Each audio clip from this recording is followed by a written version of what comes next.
Good afternoon and welcome to the Midday News. Here's what we have in the bulletin. Medical Association warns of COVID-19 surge due to Omicron subvariant.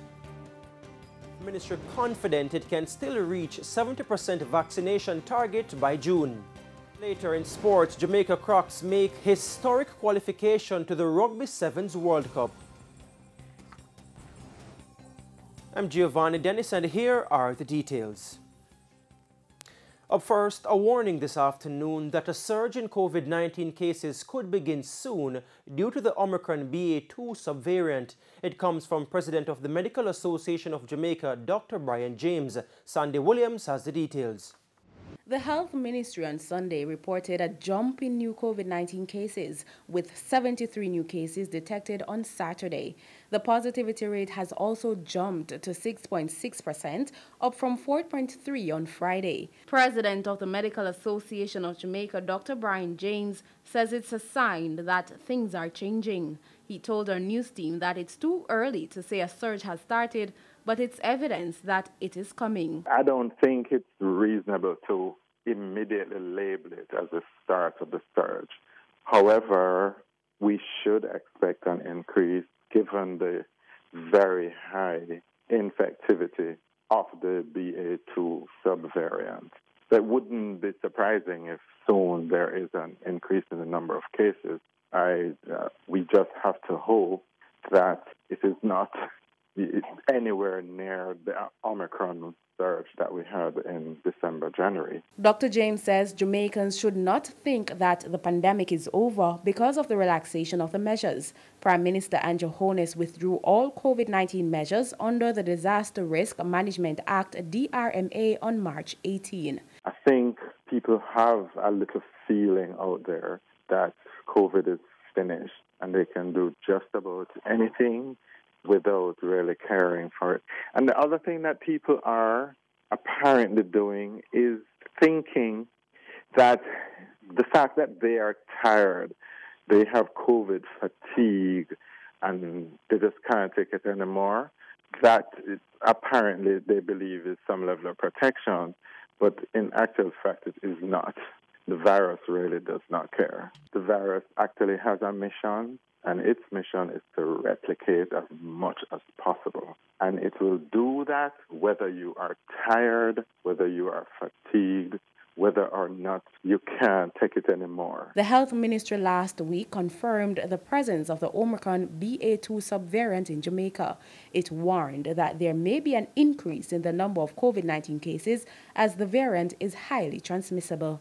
Sandy Williams, TVJ News. Still on the coronavirus, the Ministry of Health is expressing optimism that Jamaica can still meet the June 10 target to have 70% of its population vaccinated against COVID-19. The target was set by the World Health Organization sometime last year. However, last week, PAHO reported that with Jamaica at 25.2% of its population fully vaccinated against the virus, it still has some way to go. But Director of Family Health Services in the Ministry of Health, Dr. Melody Ennis, remains hopeful. So we continue to offer a suite of vaccines. Persons do have a choice: AstraZeneca, Johnson & Johnson, Pfizer, and Sinopharm. It's available at our health centers. Once you walk into most of our sites, you can get vaccinated. And we do have special activities during the course of the week, offering persons in communities, in their own spaces, etc., to get vaccinated. And Dr. Ennis is urging Jamaicans to still practice and adhere to the infection prevention and control protocols. It is highly encouraged and recommended that persons do assess their risks and wear their masks, covering the nose and the mouth. If you are in a situation where you believe you are exposed, then you should take yourself away from that crowded area. And we can't overemphasize hand wash, hand sanitizing. To other news now, the Bridgeport School community has erected speed bumps in the area as part of efforts to save the lives of students. This after a student from the Bridgeport Primary School was mowed down just outside the school a few weeks ago. Sandy Williams has this update. Following a tragic incident which claimed the life of a student at the Bridgeport Primary School in St. Catherine 3 weeks ago, the school community has decided to ramp up safety measures around the institution. 8-year-old Dilshon McLean was one of 2 children hit by a car outside the gate of the school on Friday, April 1. He succumbed to his injuries the following day. The other student was admitted in serious condition. As part of efforts to prevent the loss of another child, a consensus from parents, teachers, and other stakeholders to install speed bumps along the Germain Road where the school is located. As we speak, the workmen are here, and still they have to be citing speeding cars.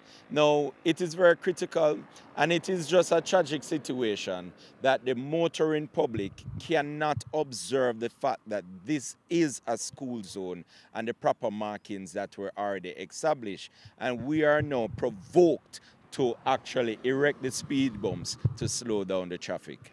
If we protect more life, our children them in the area, because if you the man them drive, both taxi man and private people where them drive careless.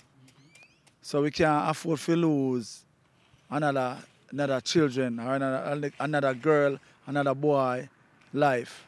As you can also see that there are some fencing that is taking place in the school and the school compound.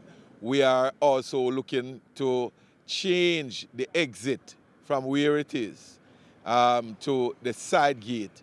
So we are working with the school community to deal with it.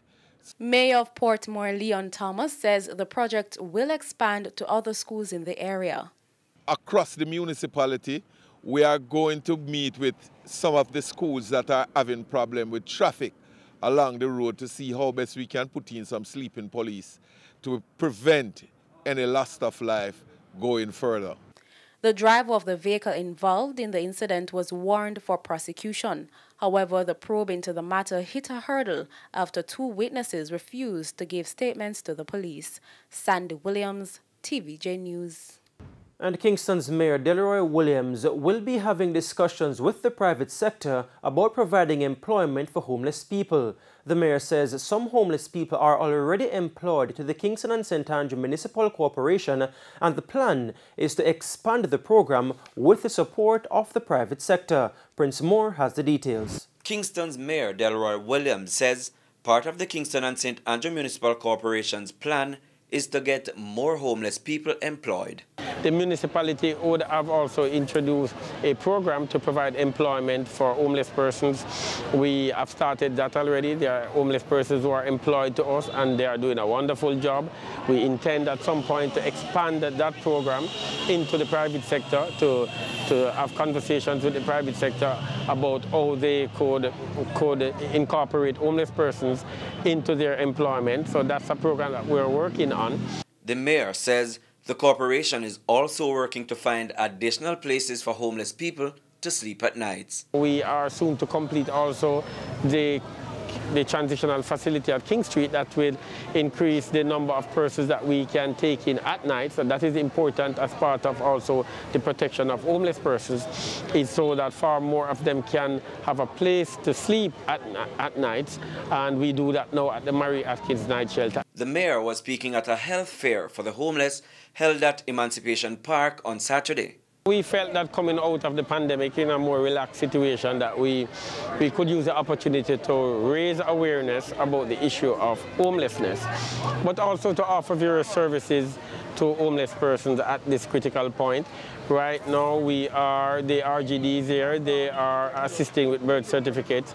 We have the vaccination taking place here also. There are several doctors providing medical assistance to persons, homeless persons who are in need, or just generally homeless persons who want to do a checkup. There are volunteers from the Lions Club, from the Kingston Parish Church, from other churches. In the meantime, Minister of Local Government Desmond McKenzie was asked whether the homeless population was trending down.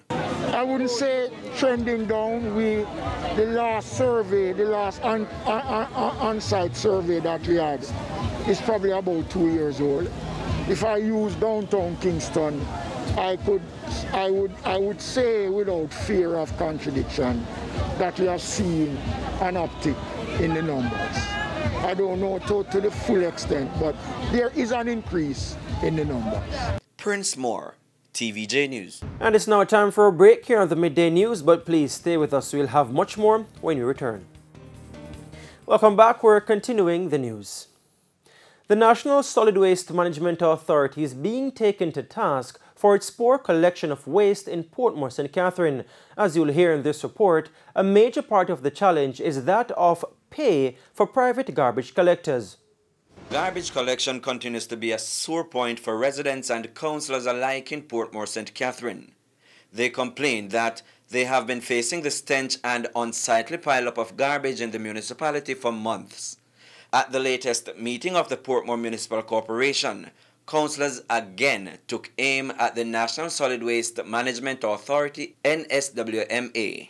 They argue that garbage has not been collected for up to a month. Councillor for the Westchester Division, Rainier Benjamin, also raised questions about the payment to private contractors. One contractor told me that sometimes he has to wait until about 6 months before he's paid. While that is happening, he has to be maintaining his truck, buying fuel, and doing all of that. I am asking the question, is it that NSWMA is not getting any subvention from the Ministry of Finance to pay the contractors? What is happening? Because we know that you don't have enough truck owned by the government to do the collection, and you depend on private contractors. And everywhere I go, I see the private trucks park up not working. However, Public Cleansing Officer at the authority, Daniel Heaven, could not provide the requisite answers, which were being sought by the councillors. What I will proudly say is that I was with the Director of Operations today, and there is now an approved rate increase, 40% for supplementary contractors. For supplementary contractors? That is correct. Okay. And what about the schedule for payment? Is there start to be crosstalk in your worship? The schedule for payment, we understand that it can sometimes be a little bit timely, especially when it comes to the end of a government fiscal year. So going forward now, we'll see great improvements in regards to the payment of these supplementary contractors. But Portmore's mayor was quick to point out that the situation is not only an end-of-year problem. Late payment, right? People withdraw their service because they are not getting payment.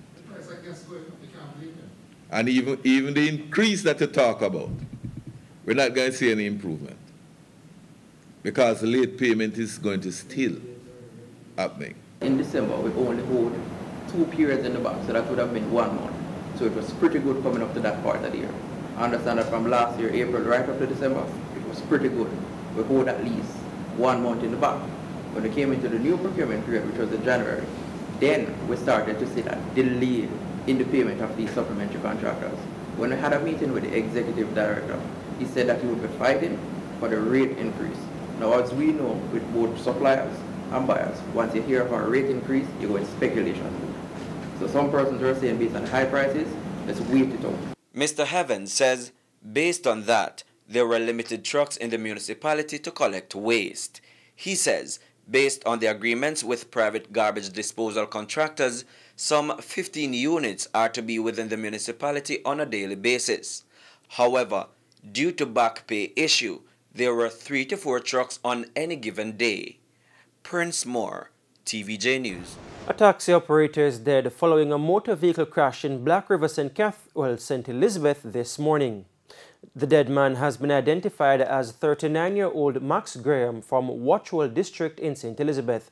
The incident happened about midnight on Crane Road in Black River.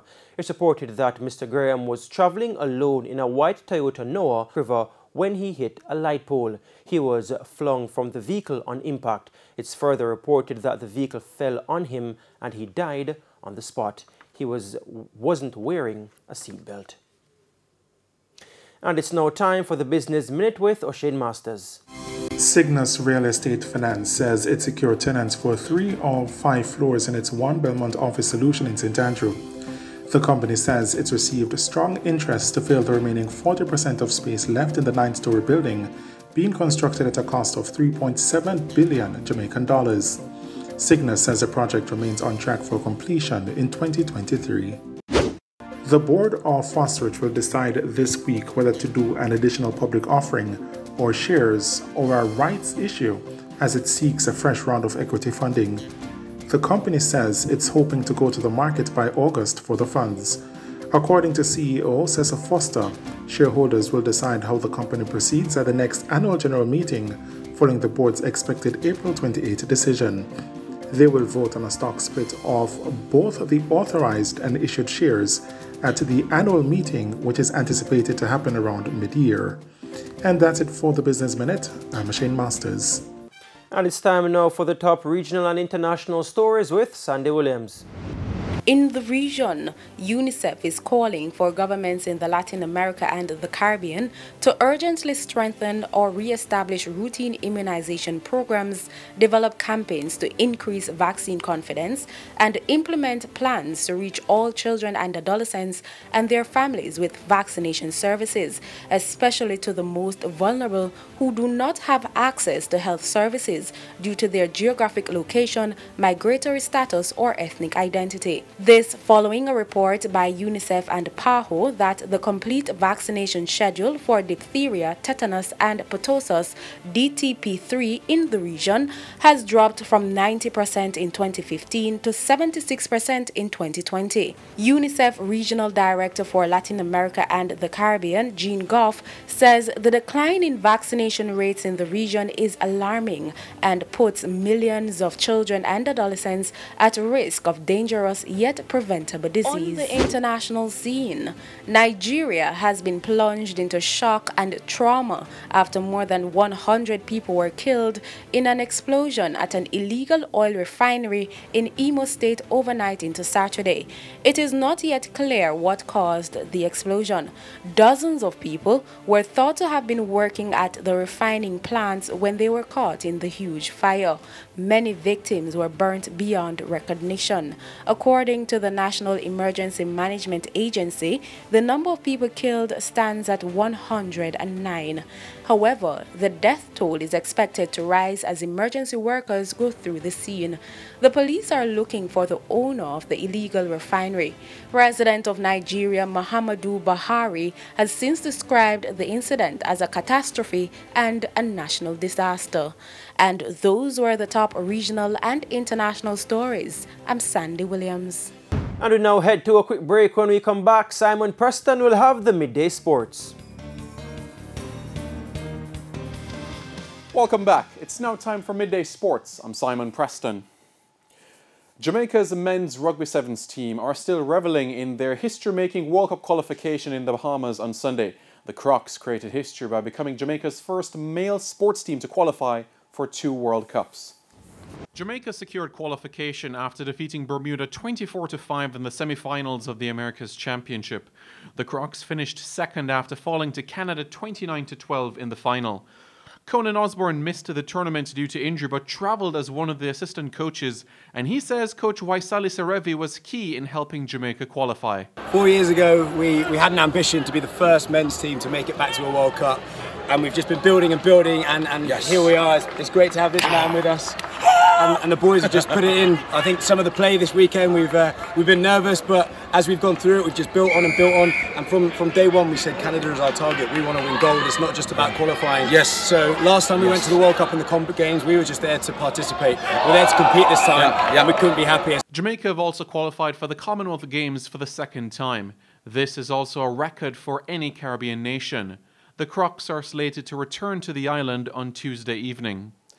To football we go now as under-17 reggae girls attacker Maya Raghunandan says the Jamaicans' attention has swiftly turned towards their next game on Tuesday against the Dominican Republic. The young reggae girls opened their account in the CONCACAF Championship with a 7-0 victory over Bermuda on Sunday.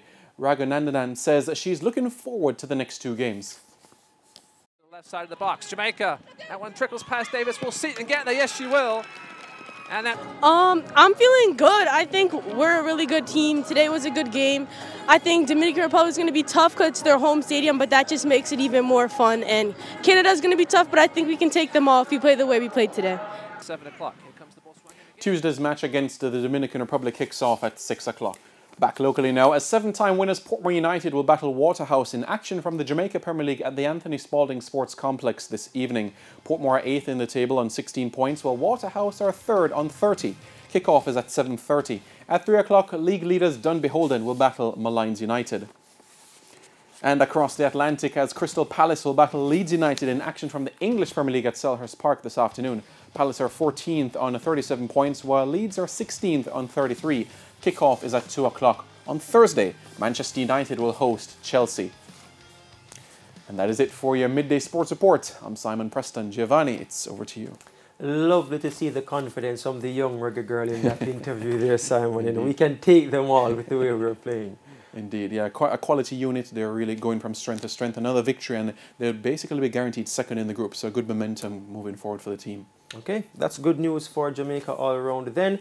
And that's it for the Midday News. I'm Giovanni Dennis. Join us at 7 for Primetime News. On behalf of the news, sports and production teams, have a good afternoon.